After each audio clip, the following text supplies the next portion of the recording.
सरस्वती जी और उनकी बहू रश्मि के बीच एक दिन बहस छिड़ जाती है। आखिर किसका काम ज्यादा आसान है, बहू का या सास का? माँ जी, सास को काम ही क्या है, आपके सारे काम उंगलियों पे तो हो जाते हैं। कुछ भी। हाँ, हिसाब तो उंगलियों पे ही हो जाता है ना।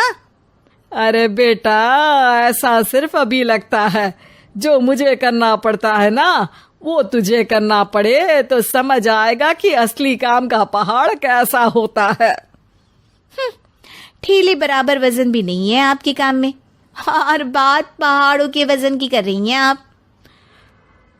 तू ऐसा करती ही क्या है घर में बेटा, ये तो बता मुझे। मैं थोड़ी ना कुछ करती हूँ, सब जादू से हो रहा है इस घर में। अरे एक दिन मेरा काम करोगी तो समझ आएगा। Okay okay, shut up. कल से मैं घर के काम करूंगी और तू मेरी जगह हर चीज का हिसाब रखना, ठीक है? ठीक है, ये भी कर लेते हैं। ये सास बहू की डील के बारे में रश्मि के पति अमन को नहीं पता था, और ना ही अमन के पिताजी सुरेश जी को। पर गेहूं के साथ साथ जैसे घुन भी पिस जाता है, ये दोनों भी पीसने वाले थे। सुबह अमन उठकर रेडी होता है ऑफिस जाने के लिए, तो पता है उसके कपड़े नहीं निकले हुए हैं। अरे रश्मि, तुमने मेरे कपड़े नहीं निकाले? अपनी माँ से पूछो ना, उन्हीं का काम है ये। अमन अपनी माँ के पास जाता है।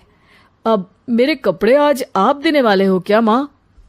हाँ, देना तो मुझे ही चाहिए, पर तेरी बहू ने कपड़े धोने ही नहीं डाले, तो कोई भी धुला हुआ कपड़ा नहीं है बेटा।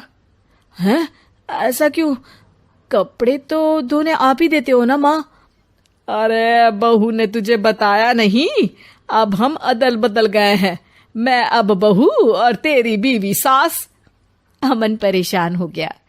वो बिना इस्त्री के कपड़े पहनकर ऑफिस चला गया। सरस्वती जी अपने घुटने के दर्द के कारण झुककर घर साफ नहीं कर पा रही थी, और ना ही खाना बनाना याद रख पाई। उधर रश्मि पहले ही दिन घर की चाबी घुमा चुकी थी और 300 रुपए का हिसाब अलग नहीं मिल रहा था। पर दोनों का ही घमंड कैलाश पर्वत से भी बड़ा था, और दोनों ही खेमे एक दूसरे की बात मानने को बिल्कुल तैयार नहीं थे।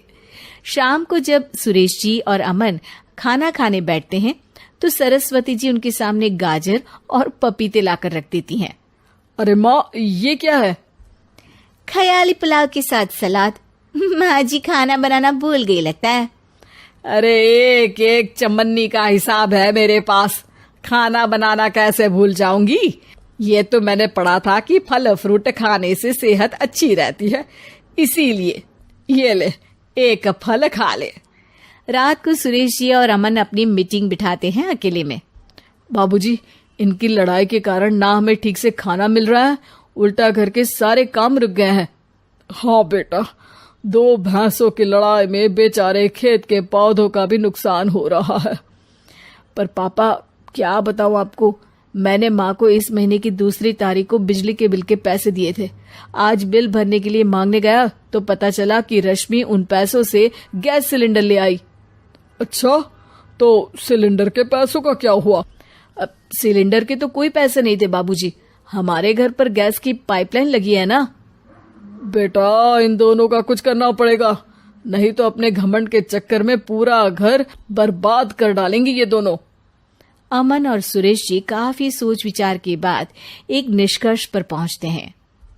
रात ही को दोनों अपनी पत्नियों की अलमारी से नई साड़ी निकालते हैं, और सुबह जब रश्मि और सरस्वती जी उठते हैं तो देखते हैं कि दोनों पति साड़ी पहनकर चढ़ाव पर सब्जियां काट रहे हैं। अरे ये सब क्या हो रहा है? क्या हो रहा है मतलब? आप दोनों अदल बदल हो सकते हो तो हम क्यों नहीं? अरे क्या मतलब? नहीं नहीं, मेरी भी बचपन से किसी की बहू बनने की इच्छा थी, तो आज से सरस्वती तुम बड़ी बहू, मैं मिडल बहू और अमन छोटी बहू। अरे लेकिन सब घर पर बैठ जाएंगे तो कमाएगा कौन? ये घर कैसे चलेगा? अब वो तो भैया या बाकी लोग जाने, अब हमने भी अदल बदल कर ही लिया है तो कुछ नहीं हो सकता। रश्मि और सरस्वती जी को समझ में आ जाता है कि उन दोनों की आपस की डील की वजह से इन दोनों को बहुत तकलीफ हो रही है और उनके ईगो ने दूसरों को कितनी यातनाएं दी है। अब असल में माँ जी आप सही थी, सास बनना बहुत मुश्किल है। अरे हाँ बेटा, और तू भी, मुझसे तो नहीं हो पाया सब घर के काम, वापस बदल ले क्या?